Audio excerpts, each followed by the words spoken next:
Our channel does not promote any violent, harmful, or illegal activities. চলমান আন্দোলন হচ্ছে দুর্নীতির বিরুদ্ধে। তার সঙ্গে দাঁড়িয়ে জব কার্ড নিয়ে, জব কার্ড বাঁচাও 100 দিনের কাজ কোর্ট নির্দেশ দেওয়ার পরেও কেন্দ্র এবং রাজ্য সরকার মিলে কাজ দিচ্ছে না। এখানে কাজ নেই বলে পরিযায়ী শ্রমিকরা যাচ্ছে, পরিযায়ী শ্রমিকদের ওপর আক্রমণ হচ্ছে। সেখানে দাঁড়িয়ে বিজেপি আর তৃণমূল তাদেরকে ফুটবল নিয়ে খেলছে পিং পং বলের মতো। সেখানে আমরা তোমার গিয়ে পরিযায়ী শ্রমিকদের নিয়ে সংগঠিত করে আন্দোলন সংগ্রাম করা হচ্ছে তাদের নিরাপত্তার প্রশ্নে। আর এসআইআর নিয়ে যেটা হচ্ছে, তীব্র আন্দোলনের থেকে বেশি দরকার একেবারে বুথ লেভেলে আমাদের রেড ভলান্টিয়ারের মতো একেবারে হেল্পলাইন এবং কমিউনিটিরা থাকছে, যাতে নাহলে মধ্যে আতঙ্ক আছে। এক একটা জেলায় দেখবে সাব ডিভিশনাল কোর্টে হাজার হাজার অ্যাপ্লিকেশন জমা পড়ছে এফিডেভিট করার জন্য।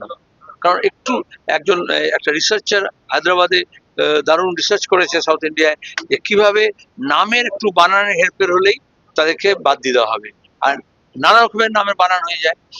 সেখানে আমাদের রাজ্যে সবাই এফিডেভিট করছে, সে নামগুলো ঠিক করার চেষ্টা করছে। আমরা বারবার বলছি ভুয়ো ভোটার বার করো, মৃত ভোটার বার করো, কিন্তু জেনুইন ভোটারদের বাদ দেওয়া যাবে না। এখানে ভোটে কারচুপি করেছে তৃণমূল আর বিজেপি একসঙ্গে মিলে। শাসক দল ইলেকশন প্রসেসকে ব্যবহার করে নিজেদের স্বার্থে। ডায়মন্ড সবচেয়ে বেশি ভোট লুট হয়েছে। আমরা আহ্বান জানিয়েছি সবাইকে নিজের নিজের অভিজ্ঞতা লিখুক। গত 10 বছর ধরে আমাদের রাজ্যে পুরসভা, পঞ্চায়েত, ইউনিয়নের, ক্রেডিট সোসাইটি, কোঅপারেটিভ, কিভাবে বিভিন্ন ক্লাব দখল করা হয়েছে নির্বাচনকে কারচুপি করে। তৃণমূল কিভাবে দখলদারি রাজনীতি করছে এবং কিভাবে বিজেপি হয়ে কাজ করছে, আবার বিজেপি কিরকম তৃণমূলের হয়ে কাজ করছে। গোটা দেশে শাসক শ্রেণী এক, এবং সেখানে বিজেপি তৃণমূল তারা বামপন্থীদের বিরুদ্ধে এখানে যে কাজটা করেছে। এখন অনেকে বুঝতে হবে, যার বলে সিপিএম শূন্য কেন, বামপন্থীরা শূন্য কেন, তাহলে নির্বাচন কারচুপির যে কি কারখানা তৈরি করেছে এরা দক্ষিণপন্থীরা, এটা তার প্রমাণ।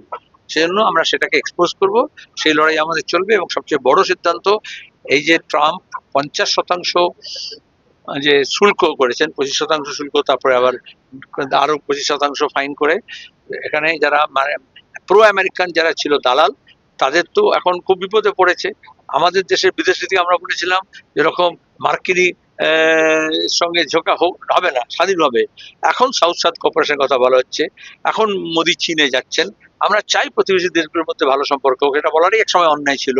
আর তার সঙ্গে দাঁড়িয়ে এশিয়াতে মার্কিন সাম্রাজ্যবাদের দাদাগিরি চলবে না। সাম্রাজ্যবাদ যা করছে, ইসরায়েলকে নিয়ে প্যালেস্টাইনে যা গণহত্যা হচ্ছে তার বিরুদ্ধে। এবং 1 সেপ্টেম্বর আপনারা জানেন, দ্বিতীয় বিশ্বযুদ্ধের পর থেকে বিশ্ব শান্তি দিবস হিসেবে পালন করা হয়। যুদ্ধের বিরুদ্ধে শান্তির পক্ষে প্যালেস্টাইনের সংহতি এবং মার্কিন সাম্রাজ্যবাদের দাদাগিরির বিরুদ্ধে আমাদের বিশাল সমাবেশ হবে। সমস্ত বামপন্থী দল, সংগঠন, গণসংগঠন, বিভিন্ন সংস্থা, সবাইকে আমরা আমন্ত্রণ জানাচ্ছি, যেখানে দাঁড়িয়ে আমরা কলকাতার বুকে 1 তারিখে সাম্রাজ্যবাদের বিরোধী আন্দোলনের পীঠস্থান কলকাতা তার হৃত গৌরব ফিরিয়ে আনছে। কালকে প্রধানমন্ত্রী আসছেন এবং তার 24 ঘন্টা আগে তিনি বলেছেন যে তৃণমূলের জমানায় সব ডিপ্রাইভ হয়েছে এবং সেই জায়গা থেকে বিজেপির জায়গায় মানুষ আস্থা এজেন্ডা রাখবে। হলো উন্নয়ন, এবং সেই উন্নয়নে মানুষ বিশ্বাস করছে বলেই তিনি বারবার করে বাংলায় আসছেন। তিনি এক্সান্ডেল পোস্টে এখন যেই ভোট আসবে, তিনি গতবারের ভোটের আগে, গত 3টে ভোটের আগেই তিনি বারবার করে এসেছেন। শুধু পশ্চিমবঙ্গে নয়, বিহারেও গেছেন তিনি। পেহেলগাঁও ঘটনার পরে পেহেলগাঁও না গিয়ে বিহারে গেছেন নির্বাচনী প্রচারের জন্য। এটা সব আমরা জানি। আর তিনি যাওয়া মানে কি আমরা জানি না। এখন যে এসআইআর করা হচ্ছে বা বাংলাদেশ বিধানের নাম করা হচ্ছে, মোদী যখন 2014-তে যখন আসামে ভোটের প্রচারে গিয়েছিলেন, তখন বরাক ভ্যালিতে গিয়ে বলেছিলেন যারা ওপার থেকে এসছে তাদের সবাইকে আমি নাগরিকতা দেবো। আর সেখান থেকে ব্রহ্মপুত্র উপত্যকায় একই দিনে গোয়ালপাড়ায় গিয়ে বলেছিলেন যারা ওপার থেকে এসছে তারা বড়িয়া বিস্তার বাঁধলেও সবাইকে তাড়িয়ে দেবো। তো আসলে এই তো বিভাজনের রাজনীতি করছেন। এবং এখনো আসামের ওই যারা ছিন্নমূল মানুষ এসেছিলেন, শরণার্থ মানুষ এসেছিলেন, তাদের কাউকে কোনো নাগরিকতা দেওয়া হয়নি। ডিটেনশন ক্যাম্প, ডিলিশন, ডিভোটার্স এখনো সে অবস্থায় আছে। সেটাই আবার তিনি বিহারে করতে চাইছেন, সেটা আবার পশ্চিমবঙ্গে করতে চাইছেন। সুতরাং মোদী যাওয়া মানে হচ্ছে বিপদ বাড়া, এটা সবাই জানে।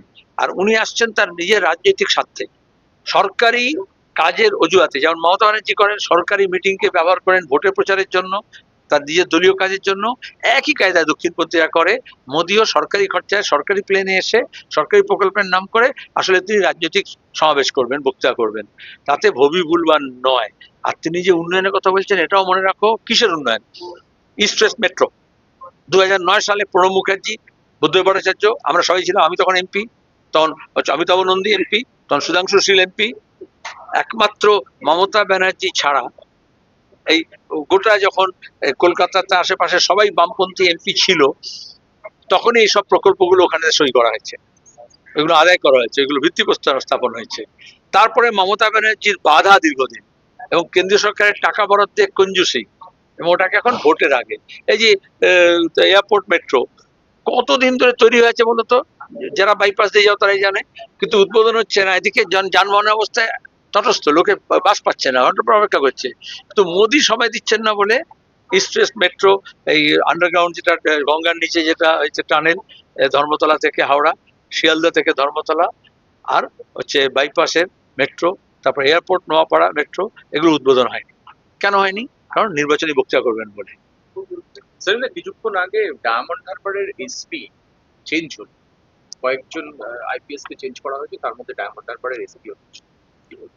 যখনই ড্রাইভার নিয়ে এটা বলবে, তারা বুঝতে পারবে যে সবচেয়ে তোলাবাজ, সবচেয়ে অপদার্থ, সবচেয়ে লুটেরা কিন্তু ভাইপোর দালাল এমন অফিসারদেরকেই পোস্ট করা হয় ভোটের আগে। পরিষ্কার কথা, গোটা রাজ্য থেকে তুলে নিয়ে আসা হয় ডায়মন্ড হারবার মডেলের জন্য।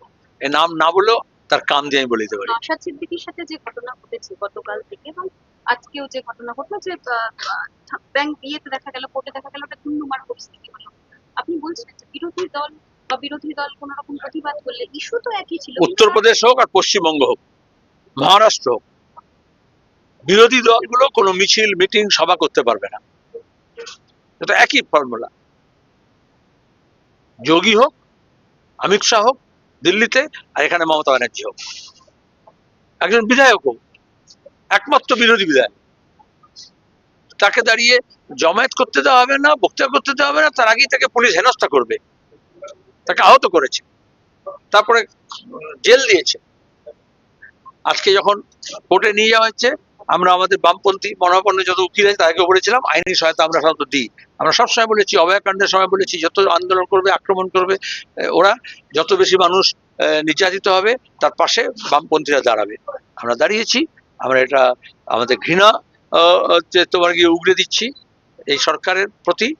এবং নওশাদ সিদ্দিকী হোক বা বিরোধী যারা আছে কর্মী, তাদের এটা বুঝতে হবে যে তৃণমূলের কাছ থেকে কোনো রকমের গণতান্ত্রিক পরিবেশ, পরিসর বা সুযোগ বা অধিকার আশা করা যায় না। একে উৎখাত করতে হবে। এক মিনিট